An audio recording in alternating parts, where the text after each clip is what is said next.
Wan Faisal dedah dalang jual saham MAHB kepada BlackRock. Ahli Parlimen Machang mendakwa seorang individu berpangkat tinggi dalam sebuah syarikat milik Malaysian Airport Holdings Berhad MAHB menjadi dalang penjualan saham entiti itu kepada syarikat BlackRock. Wan Ahmad Faisal Wan Ahmad Kamal berkata perkara tersebut diketahuinya menerusi sepucuk surat layang diterima baru-baru ini yang turut mendakwa penjualan saham itu digerakkan individu berkenaan. Saya mendapat satu surat layang daripada orang dalam KWSP, Kumpulan Wang Simpanan Pekerja, yang cuba menjelaskan kepada rakyat Malaysia siapa dalang selain Khazanah dan KWSP yang benar-benar push the deal berkenaan MAHB. Difahamkan nama yang disebut dalam surat layang itu ada dalam linkin beliau terlibat dalam penjualan saham MAHB kepada BlackRock. Individu ini difahamkan dalam surat layang yang diberikan mempunyai karakter pembuli dan ramai pekerja KWSP tidak berani bersuara dan minta kami pembangkang bersuara, katanya. Beliau berkata demikian ketika membahas laporan tahunan dan penyata kewangan Suruhanjaya Hak Asasi Manusia bagi tahun 2021 dan 2022 di Dewan Rakyat hari ini. Sebagai rekod, Sinar Harian bagaimanapun tidak menamakan individu yang didakwa oleh ahli Parlimen Machang itu atas alasan undang-undang. Dalam pada itu, Wan Ahmad Faisal turut menggesa Jawatan Kuasa Kira-kira Wang Negara (PAC) menggerakkan satu siasatan mengenai dakwaan berkenaan. Tolong siasat dalam penjualan saham MAHB dalam Khazanah dan KWSP. Saya memanggil PAC untuk panggil mereka semua untuk terangkan kepada kami kenapa jual saham MAHB kepada BlackRock dan GIP.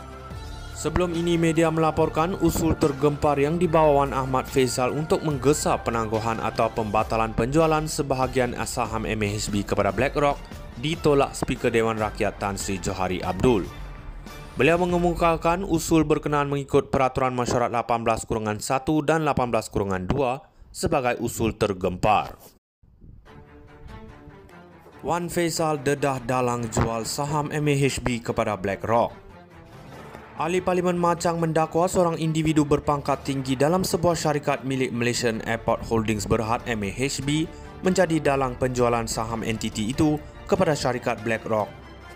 Wan Ahmad Faisal Wan Ahmad Kamal berkata perkara tersebut diketahuinya menerusi sepucuk surat layang diterima baru-baru ini yang turut mendakwa penjualan saham itu digerakkan individu berkenaan.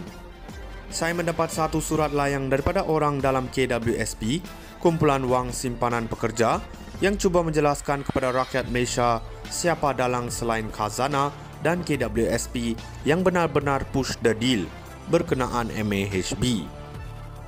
Difahamkan nama yang disebut dalam surat layang itu ada dalam linkin beliau terlibat dalam penjualan saham MAHB kepada BlackRock. Individu ini difahamkan dalam surat layang yang diberikan mempunyai karakter pembuli dan ramai pekerja KWSP tidak berani bersuara dan minta kami pembangkang bersuara, katanya.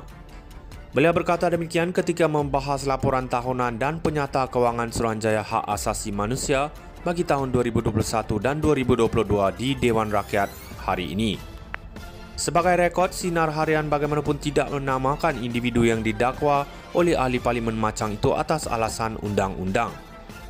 Dalam pada itu, Wan Ahmad Faisal turut menggesa Jawatan Kuasa Kira-kira Wang Negara (PAC) menggerakkan satu siasatan mengenai dakwaan berkenaan. Tolong siasat dalam penjualan saham MAHB dalam Khazanah dan KWSP. Saya memanggil PAC untuk panggil mereka semua untuk terangkan kepada kami kenapa jual saham MAHB kepada BlackRock dan GIP. Sebelum ini, media melaporkan usul tergempar yang dibawa Wan Ahmad Faisal untuk menggesa penangguhan atau pembatalan penjualan sebahagian saham MAHB kepada BlackRock ditolak Speaker Dewan Rakyat Tan Sri Johari Abdul. Beliau mengemukakan usul berkenaan mengikut Peraturan Mesyuarat 18-1 dan 18-2 sebagai usul tergempar. Wan Faisal dedah dalang jual saham MAHB kepada BlackRock. Ahli Parlimen Machang mendakwa seorang individu berpangkat tinggi dalam sebuah syarikat milik Malaysian Airport Holdings Berhad MAHB menjadi dalang penjualan saham entiti itu kepada syarikat BlackRock. Wan Ahmad Faisal Wan Ahmad Kamal berkata perkara tersebut diketahuinya menerusi sepucuk surat layang diterima baru-baru ini yang turut mendakwa penjualan saham itu digerakkan individu berkenaan. Saya mendapat satu surat layang daripada orang dalam KWSP, Kumpulan Wang Simpanan Pekerja, yang cuba menjelaskan kepada rakyat Malaysia siapa dalang selain Khazanah dan KWSP yang benar-benar push the deal berkenaan MAHB. Difahamkan nama yang disebut dalam surat layang itu ada dalam linkin beliau terlibat dalam penjualan saham MAHB kepada BlackRock. Individu ini difahamkan dalam surat layang yang diberikan mempunyai karakter pembuli dan ramai pekerja KWSP tidak berani bersuara dan minta kami pembangkang bersuara, katanya. Beliau berkata demikian ketika membahas laporan tahunan dan penyata kewangan Suruhanjaya Hak Asasi Manusia bagi tahun 2021 dan 2022 di Dewan Rakyat hari ini. Sebagai rekod, sinar harian bagaimanapun tidak menamakan individu yang didakwa oleh ahli parlimen macam itu atas alasan undang-undang. Dalam pada itu, Wan Ahmad Faisal turut menggesa jawatan kuasa kira-kira wang negara PAC menggerakkan satu siasatan mengenai dakwaan berkenaan. Tolong siasat dalam penjualan saham MAHB dalam Khazanah dan KWSP. Saya memanggil PAC untuk panggil mereka semua untuk terangkan kepada kami kenapa jual saham MAHB kepada BlackRock dan GIP. Sebelum ini, media melaporkan usul tergempar yang dibawa Wan Ahmad Faisal untuk menggesa penangguhan atau pembatalan penjualan sebahagian saham MAHB kepada BlackRock ditolak Speaker Dewan Rakyat Tan Sri Johari Abdul. Beliau mengemukakan usul berkenaan mengikut Peraturan Mesyuarat 18-1 dan 18-2